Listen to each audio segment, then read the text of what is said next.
దైవమర్మములు July 3. సహోదరుడు భక్సింగ్ గారి అనుభవములో దేవుడు ఆయనకు బయలుపరిచిన మర్మములను అనుదినము పంచుకొనుట. 3వ శిఖరము.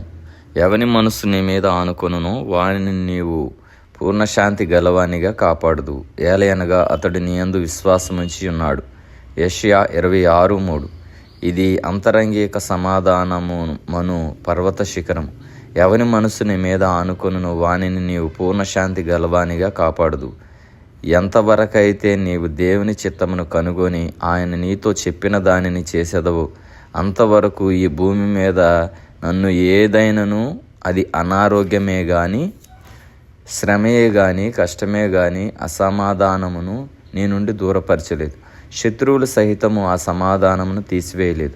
అది పరిపూర్ణ సమాధానం. యేసుక్రీస్తు ప్రభువును అనుభవములో ఎరిగిన వారే ఈ సమాధానమును కలిగిందురు. ఈ సమాధానమును నది వంటిది. నదిలోని నీరు దినదినము అధికమగుచుండునట్లు ఈ సమాధానము కూడా అనుదినము అధికమగునగుచుండును. 4వ శిఖరము. యెహోవా అను నేను దాన్ని కాపు చేయుచున్నాను, ప్రతి నిమిషమును నేను దానికి నీరు కట్టుచున్నాను. ఎవడును దాని మీదికి రాకుండానట్లును దివారాత్రము దాన్ని కాపాడుచున్నాను. యెషయా 27:3. నా ప్రభువు నా విషయమే జాగ్రత్త వహించుచున్నాడను అంతరంగిక నిశ్చయతయే పర్వత శిఖరము.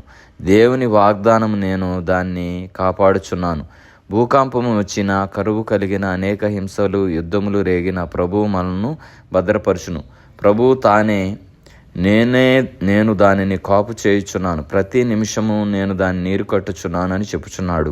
అనగా ఆయన కృపా ప్రేమలను బట్టి మనల్ని ఎల్లప్పుడూ పచ్చగాను, నూతనముగాను, ఫలభరితముగాను ఉంచును.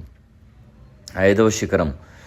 జనులు సైన్యములకు అధిపతి యెహోవా చేత దాన్ని నేర్చుకొందురు. ఆశ్చర్యమైన ఆలోచన శక్తియు అధిక బుద్ధియు అనుగ్రహించువాడు ఆయనే. యెషయా 28:29.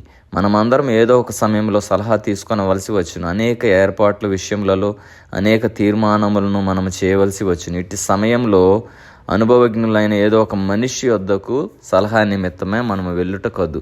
విశ్వాసులకైతే యేసుక్రీస్తు ప్రభువే వారి సలహాదారుడు లేక ఆలోచనకర్త. మన వ్యక్తిగత సమస్యలకు, భవిష్యత్ సమస్యలకు, వివాహ సమస్యలకు, మరి ఏ ఇతర సమస్యలకైనను మనం ఆయన యొద్దకు మాత్రమే వెళ్ళి ఆలోచన అడగవలను. ఆయన ఇచ్చు ఆలోచనే బహుశ్రేష్టమైనది. కాబట్టి మన యొక్క జీవితంలో కూడా బుద్ధి, జ్ఞానము, ఆలోచన శక్తి కొరకు ఆయన దగ్గరికే వెళ్ళవలెను. అలాగే మనము చేసుకునే తీర్మానములు కొరకైనను కూడా దేవుని వాక్యమున వద్దకు వచ్చి వాక్యము ద్వారా మనము కూడా దేవుని ఆజ్ఞలను, కట్టడలను, నియమములను, విధులను మనము కూడా గైకొని ఆయన ఆలోచనలు అనుసరించి శ్రేష్టమైన వారముగా మనం ఉండాలనేదే దేవుని ఆశయం. అటువంటి జీవితము దేవుడు మనందరికీ దయచేయునుగాక. ఆమేన్.